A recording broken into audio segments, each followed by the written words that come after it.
Well, good morning, everybody. It is really good to get to see you today. And, we are entering this season of gratitude. And because of that, I'm very thankful. I am. And I know that you are as well. And we're going to be looking here at Psalm 107, verse 1. And so, if you would turn there with me, and let's remember this verse. It's very familiar. And maybe it will stir our hearts today as we think about entering into this season of gratitude. The psalmist wrote this: "Give thanks to the Lord, for he is good. His faithful love endures forever." All right, gratitude. As we enter this season of gratitude, let's remember that gratitude begins by remembering exactly who God is. You see, the psalmist takes the time to remind us that thanksgiving is rooted not in changing circumstances, but hear this, but in God's unchanging character. You see, as the holiday season begins, we as believers are invited to slow down for a moment and reflect on God's goodness. His faithful love does not waver with the seasons of life.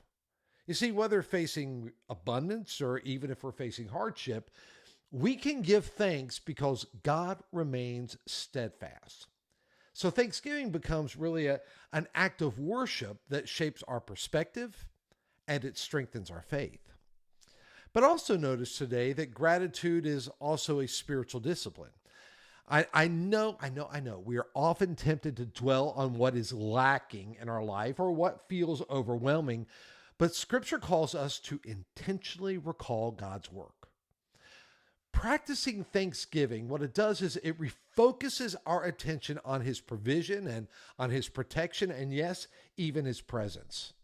So the Thanksgiving season really does offer a natural opportunity to cultivate this habit. And by remembering how God has worked in the past, our confidence in him grows. And gratitude shifts the heart from complaint to trust, from worry to worship. But finally, a thankful heart becomes a testimony. In a world where discouragement and discontent are so common, believers who practice gratitude reflect Christ's light. And our thankfulness can influence families and workplaces and communities.